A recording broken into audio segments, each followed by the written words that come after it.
नमस्कार दोस्तों, आप देख रहे हैं विद्या गुरु और इस वीडियो में आपके लिए नवंबर के फर्स्ट वीक में जो करंट अफेयर्स बने हैं उनको यहाँ पर हम डिटेल में कवर करेंगे और साथ साथ उसका स्टैटिक जीके भी जानते हुए चलेंगे, जिससे कि आपको एक्स्ट्रा उनके बारे में ना पढ़ना पड़े जो करंट अफेयर बना है। इसमें हम नेशनल, इंटरनेशनल, अपॉइंटमेंट, स्पोर्ट्स और जितने भी टॉपिक हैं सभी को यहाँ पर कवर करने वाले हैं जो फर्स्ट वीक में बने हैं नवंबर के। उसको किस प्रकार के क्वेश्चन अंदर होने वाले हैं, जैसे कि अभी चीफ इंफॉर्मेशन कमिश्नर अपॉइंट हुए हैं, कौन अपॉइंट करता है, किसको अपॉइंट किया गया है, सारी बात की जाएगी। साथ साथ सैयद मुश्ताक अली ट्रॉफी किस खेल से रिलेटेड है, कौन सी टीम जीती है, कौन सी टीम हारी है, सभी बात करेंगे। और पहले क्रिकेटर ऐसे कौन बन गए जिन्होंने दुनिया की क्रिकेट हिस्ट्री में पहली बार ऐसा हुआ है कि वो टाइम आउट के माध्यम से आउट हो गए हैं। आउट होने के तरीके होते हैं, उनमें से पहली बार ऐसा हुआ है कि टाइम आउट की वजह से वो आउट हुए हैं। कौन से प्लेयर हैं, किस देश से बिलोंग करते हैं, चर्चा होगी। जो कवर पेज है टाइम्स मैगजीन का, उसमें कौन सी फीमेल है जिनको यहाँ पर कवर पेज पर लगाया गया है टाइम्स मैगजीन के द्वारा।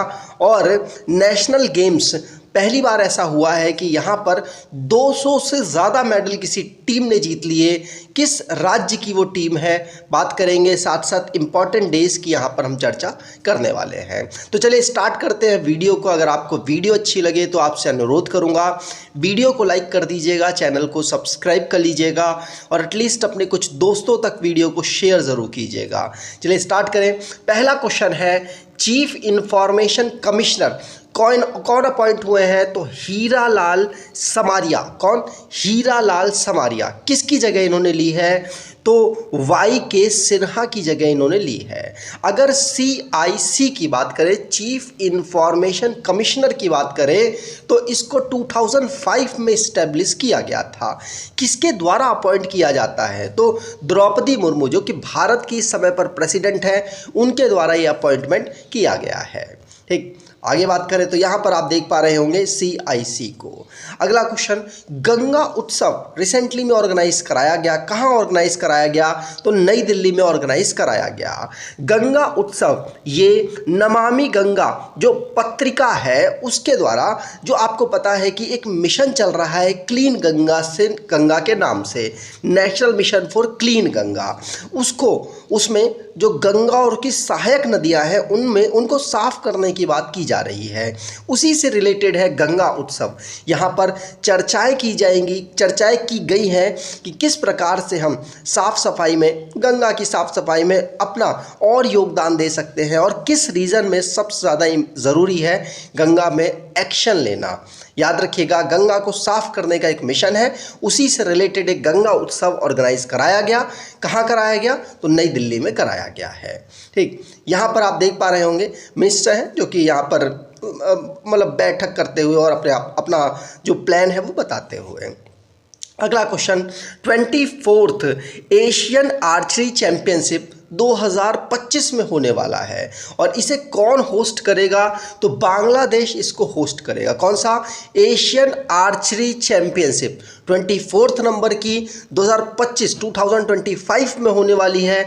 बांग्लादेश इसको लीड करने, मतलब बांग्लादेश इसको होस्ट करने वाला है। ध्यान रखिएगा, ये एक बैठक हुई कहाँ पर? बैंकॉक, थाईलैंड में, वहाँ पर ये डिसीजन लिया गया। अब बांग्लादेश भारत के साथ 5 राज्यों के साथ सीमा टच करता है। इसकी कैपिटल ढाका है। मोहम्मद शहाबुद्दीन यहाँ के प्रेसिडेंट हैं। प्राइम मिनिस्टर शेख हसीना है। ठीक, चलिए आगे बात करें। अगला क्वेश्चन, इंडियन चेस प्लेयर है कौन जिन्होंने FIDE women's grand Swiss 2023 title को जीत लिया? तो चेन्नई से बिलोंग करती हैं, इनका नाम है R वैशाली। क्या? R वैशाली, जिन्होंने FIDE women's grand Swiss 2023 title को जीता है। ध्यान रखिएगा, कहाँ से बिलोंग करती हैं, किस राज्य से बिलोंग करती हैं? तो ये चेन्नई, तमिलनाडु से बिलोंग करती हैं। अगला क्वेश्चन, जो कौन से ऐसे बैट्समैन हैं जिन्होंने सचिन तेंदुलकर के बराबर ऑलमोस्ट सेंचुरीज बना दी हैं? सचिन तेंदुलकर आपको पता है कि टेस्ट और वनडे मैचेस को, अगर इंटरनेशनल मैचेस को मिला लिया जाए तो उनकी 100 सेंचुरीज़ हैं। 100 सेंचुरीज़ यहाँ पर पाना एक ही प्लेयर के हाथ में, एक ही प्लेयर के मतलब लग रहा है कि वही पा सकते हैं, और वो है विराट कोहली। विराट कोहली ऐसे प्लेयर बन चुके हैं जिन्होंने सचिन तेंदुलकर ने 51 सेंचुरीज लगाई हैं टेस्ट मैच में, और वनडे मैच में, ओडीआई मैच में उन्होंने 49 ओडीआई सेंचुरीज लगाई हैं।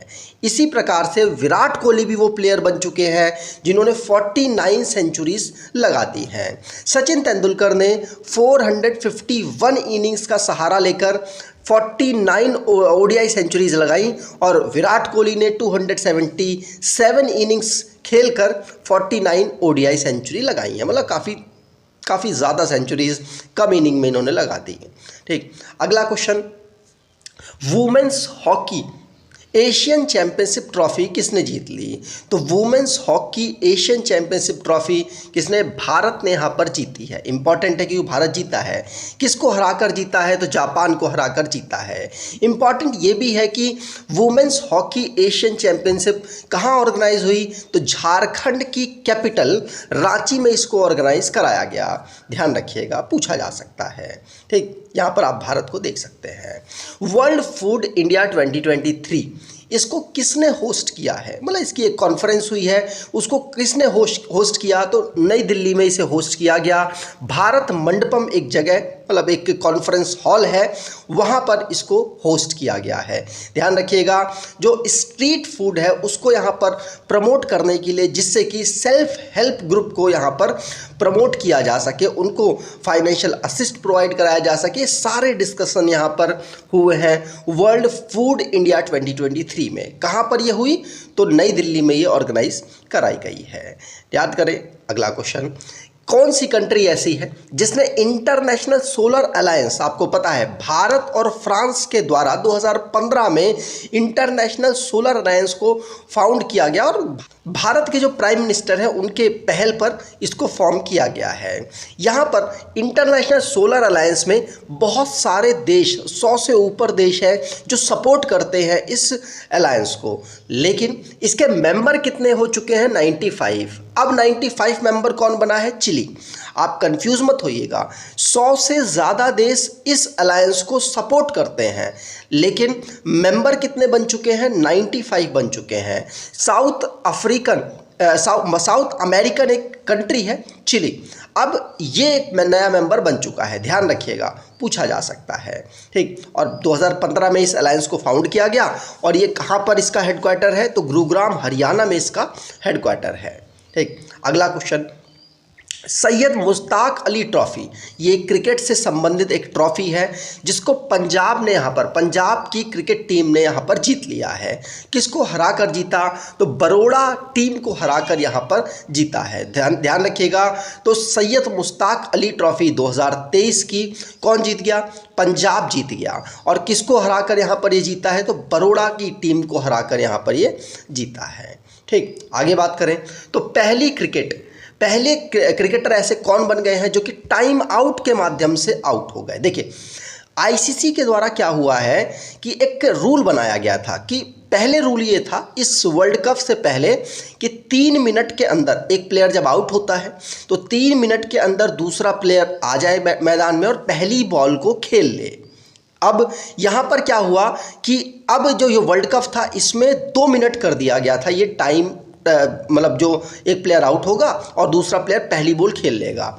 लेकिन इस बार ऐसा हुआ, एंजेलियो मैथ्यूज जो कि श्रीलंका के प्लेयर हैं, ये 2 मिनट से ज़्यादा तैयार होने में लग गए। इनका बताया जा रहा है कि इनका जो हेलमेट है उसका एक रिबन जो सेट करते हैं वो टूट गया था, जिसकी वजह से 2 मिनट का ज़्यादा समय लग गया, और बांग्लादेश की टीम ने अपील की और फाइनली पहले प्लेयर ऐसे बन गए एंजेलियो मैथ्यूज जो कि टाइम आउट के माध्यम से आउट हो गए हैं। ध्यान रखिएगा, ये वर्ल्ड कप में ऐसी घटना हुई है। यहाँ पर आप एंजेलियो मैथ्यूज जो कि श्रीलंका के प्लेयर हैं इनको देख सकते हैं।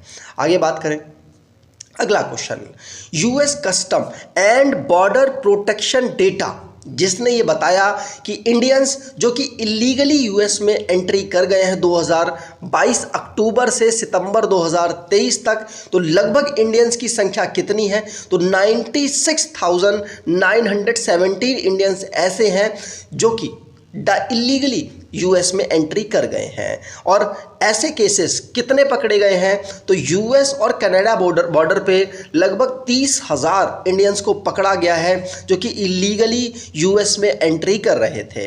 तो ये US custom and border protection का डेटा है जिसमें कहा गया कि भारतीय सबसे ज़्यादा यूएस में इलीगली एंटर करते हैं।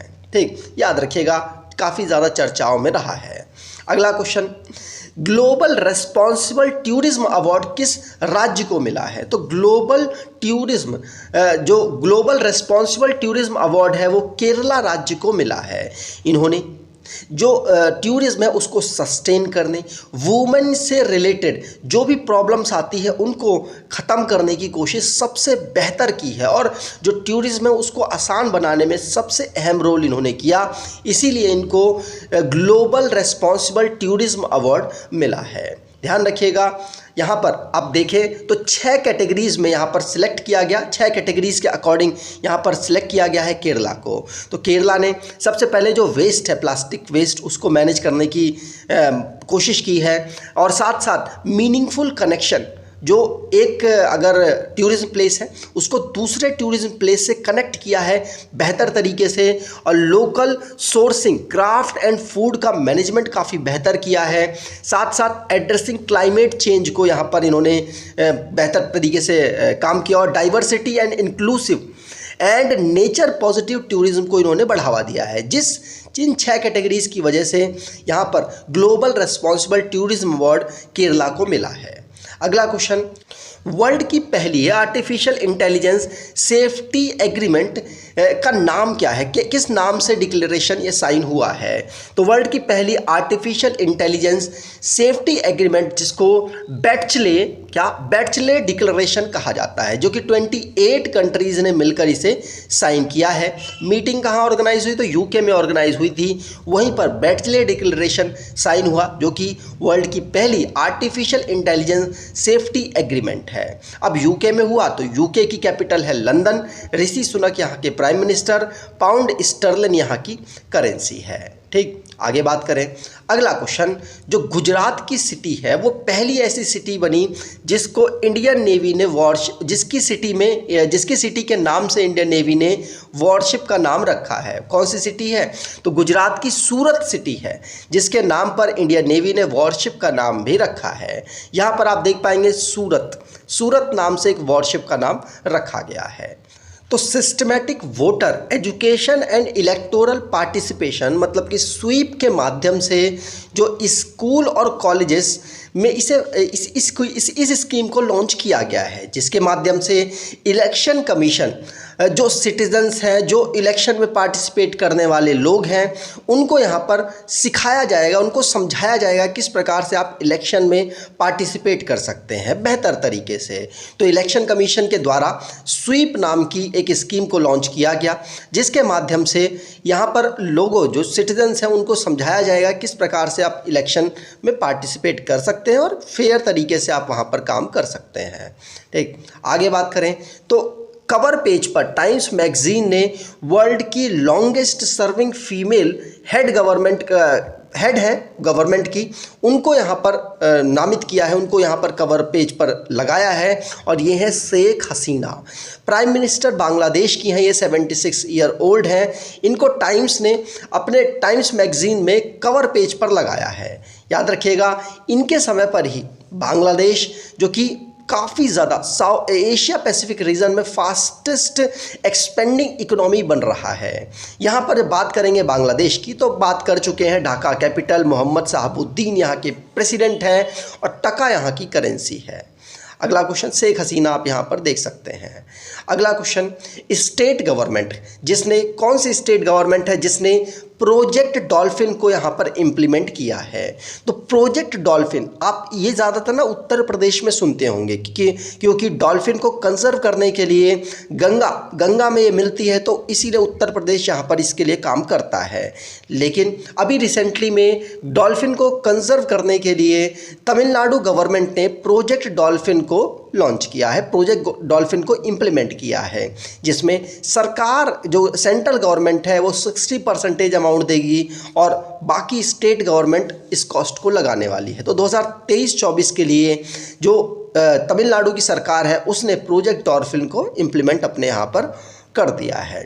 ठीक, आगे बात करें तो पेरिस मास्टर्स जो कि टेनिस का एक टाइटल है, उसको किसने जीत लिया है? तो नोवाक जोकोविच जो सर्बिया के प्लेयर हैं, पेरिस मास्टर्स टाइटल को 7वीं बार जीत चुके हैं। ग्रिगोर दिमित्रोव को यहाँ पर इन्होंने हरा दिया है और ये 7वीं बार जो पेरिस मास्टर्स टाइटल है उसको इन्होंने जीत लिया। और ये वो प्लेयर हैं जो कि सबसे ज़्यादा बार ग्रैंड स्लैम, टेनिस का जो 4 सबसे बड़े ग्रैंड स्लैम होते हैं उनको यहाँ पर इन्होंने जीत लिया है सबसे ज़्यादा बार, याद रखिएगा। ठीक, आगे बात करें, अगला क्वेश्चन, पहली टीम ऐसी कौन सी बनी जिन्होंने 200 मेडल नेशनल गेम्स में प्राप्त कर लिए हैं? वैसे नेशनल गेम्स कहाँ हो रहे हैं? तो गोवा में हो रहे हैं। और 200 मेडल किसने प्राप्त किए हैं? 200 से ज़्यादा मेडल किसने प्राप्त किए हैं? तो महाराष्ट्र की जो टीम है उसने 200 मेडल यहाँ पे प्राप्त कर लिए। 27वें नंबर का नेशनल गेम ये ऑर्गेनाइज हुआ गोवा में, ध्यान रखिएगा। यहाँ पर देखें टैली में तो महाराष्ट्र जिसने 203 मेडल यहाँ पर प्राप्त किए, दूसरे नंबर पर सर्विसेज है जिन्होंने 112 मेडल प्राप्त किए और हरियाणा ने 145 मेडल प्राप्त किए और थर्ड पोजीशन पर है। थर्ड पोजीशन पर रहने का मेन मकसद यह है कि गोल्ड मेडल सर्विसेज के ज़्यादा है और हरियाणा की गोल्ड मेडल कम है, इसकी वजह से थर्ड पोजीशन पर ज़्यादा मेडल होने के बावजूद भी आ चुका है। ठीक, आगे बात करें तो नाटो ने सस्पेंड कर दिया है कोल्ड वॉर सिक्योरिटी ट्रीटी को। नाटो के 31 देश अलायंस है, 31 देशों का ये अलायंस है जिसने अभी रिसेंटली में कोल्ड वॉर सिक्योरिटी ट्रीटी को यहाँ पर सस्पेंड कर दिया है, ध्यान रखिएगा। और नाटो की बात करें तो नॉर्थ अटलांटिक ट्रीटी ऑर्गेनाइजेशन इसकी फुल फॉर्म है। इसको फाउंड किया गया था 4 अप्रैल 1949 को। ब्रुसेल्स बेल्जियम में इसका हेडक्वार्टर, 31 कंट्रीज़ यहाँ के मेंबरशिप है। और अभी रिसेंटली में नया कंट्री अभी बना है जो कि रशिया का पड़ोसी देश है। कौन इसका नया मेंबर बना है कमेंट बॉक्स में ज़रूर बताइएगा। जेन स्टोलनबर्ग इनके सेक्रेटरी जनरल हैं। ठीक, आगे बात करें, अगला क्वेश्चन, प्रधानमंत्री गरीब कल्याण अन्न योजना स्कीम को भारत ने यहाँ पर लॉन्च किया जिसके माध्यम से फ्री राशन दिया जाता है। अब प्रधानमंत्री मोदी जी ने इसको 5 साल और एक्सटेंड कर दिया है, मतलब 5 साल, आने वाले 5 साल तक भी अब फ्री राशन मिलने वाला है। इसको इंट्रोड्यूस कब किया गया था? जब कोरोना था 2020 में, उसी समय इसको इंट्रोड्यूस किया गया था। ये नेशनल फूड सिक्योरिटी एक्ट 2013 को ही यहाँ पर इम्प्लीमेंट करता है। वहाँ पर क्या था कि आपको 2 या 3 रुपये दिया जाता था, 2 या 3 रुपये देना पड़ता था आपको, फिर उसके बाद पर मेंबर को 5 किलो राशन मिलता था। लेकिन अब फ्री कर दिया गया था और बीच में डबल राशन भी किया गया था और अब शायद सिंगल है लेकिन उसमें आपको पैसा नहीं देना पड़ता। और प्रधानमंत्री गरीब कल्याण अन्न योजना के माध्यम से 5 साल अब ये और आगे चलने वाला है, मतलब 5 साल तक आपको राशन में कोई पैसा नहीं देना पड़ेगा। ठीक, आगे बात करें, और गरीब कल्याण योजना कब लॉन्च की गई? ध्यान रखिएगा 2020 में लॉन्च की गई। अगला क्वेश्चन, पहला पोर्ट ऐसा कौन सा बना जिसने एक महीने में 16 मिलियन मेट्रिक टन जो पूरा सामान है उसको इन्होंने, कार्गो है उनको हैंडल किया है। एक महीने में 16 मिलियन मेट्रिक टन जो सामान कार्गो है इसको हैंडल करने वाला मुंद्रा पोर्ट बना है। मुंद्रा पोर्ट अडानी ग्रुप्स के द्वारा ओन्ड किया जाता है और इसी ने, अभी ये गुजरात में अवेलेबल है, ये पहला पोर्ट ऐसा कंट्री का बन गया जिसने 16 मिलियन मेट्रिक टन कार्गो एक महीने में, अक्टूबर के महीने में इसने हैंडल किया है। ये 1998 में ओपन किया गया था मुंद्रा पोर्ट। ठीक, ध्यान रखिएगा। आगे बात करें, शॉर्ट रेंज बैलिस्टिक मिसाइल जिसने रिसेंटली में सक्सेसफुल ट्रायल अपना किया, टेस्ट किया, और इसका नाम है प्रलय। क्या नाम है? प्रलय। ये surface to surface short range ballistic missile है। Abul Kalam island of Odisha coast से इसे DRDO के द्वारा टेस्ट किया गया है।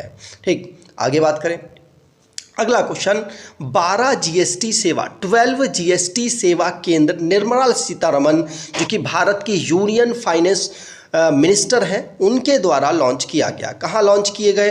तो ये गुजरात में वापी सर्विस सेंटर में यहाँ पर 12 सर्विस सेंटर्स खोले गए हैं जीएसटी से रिलेटेड, जिसमें इनके द्वारा एक स्कीम भी चलाई जा रही है। 1 सितंबर 2023 में लॉन्च की गई है। वो स्कीम है मेरा बिल मेरा अधिकार। इसको भी यहाँ पर इन्होंने प्रमोट किया है।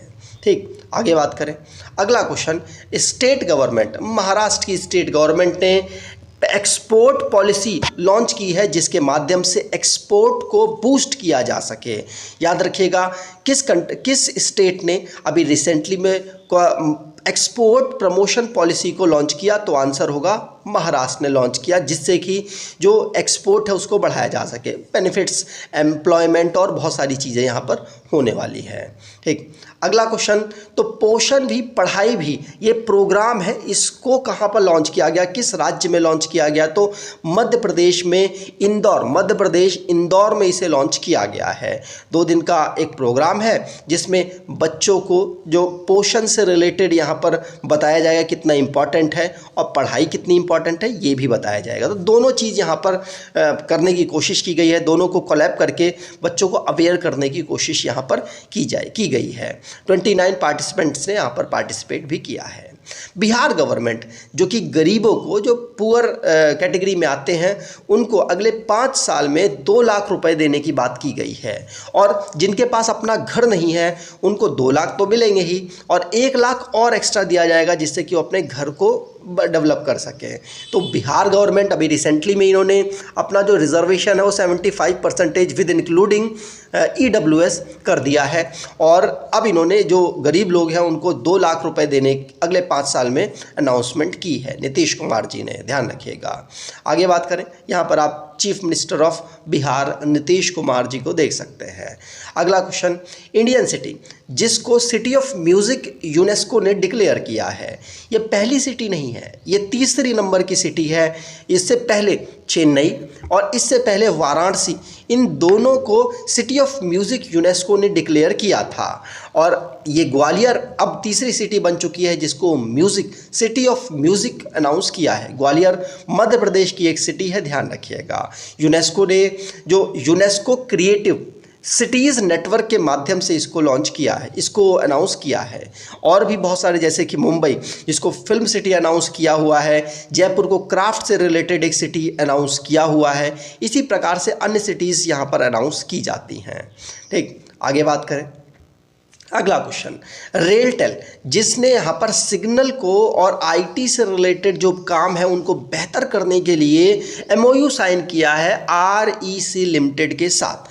रेलटेल की बात की जाए तो ये एक मिनी रत्न कंपनी है। REC की बात करें तो ये एक पावर से रिलेटेड एक कंपनी है और महारत्न कंपनी है, भारत की महारत्न कंपनी है जिसको 1969 में फाउंड किया गया, मिनिस्ट्री ऑफ पावर के अंतर्गत आती है। ये telecommunication, IT and railway signalling project में अब मिलकर दोनों काम करने वाले हैं, ध्यान रखिएगा। आगे बात करें। अगला question, treaty of conventional arm force in Europe, इसको किस कंट्री ने यहाँ पर इससे पुल आउट हो चुकी है, इससे बाहर हो चुकी है? तो treaty of conventional arm force Europe में ये रशिया अब इससे बाहर हो चुका है, ध्यान रखिएगा। रशिया अभी रिसेंटली में यूक्रेन से युद्ध चल रहा है उसका, और उसका साथ किसका? यूक्रेन का साथ यूरोपियन सारी कंट्रीज़ ने दिया, US दे रहा है, जिसकी वजह से यहाँ पर वो अपने जो आर्म फोर्स है इस कन्वेंशन से बाहर हो चुका है और अब वो सारे कन्वेंशनल आर्म फोर्स को डेवलप कर सकता है। तो रशिया अब इससे बाहर हो चुका है, ध्यान रखिएगा। आगे बात करें।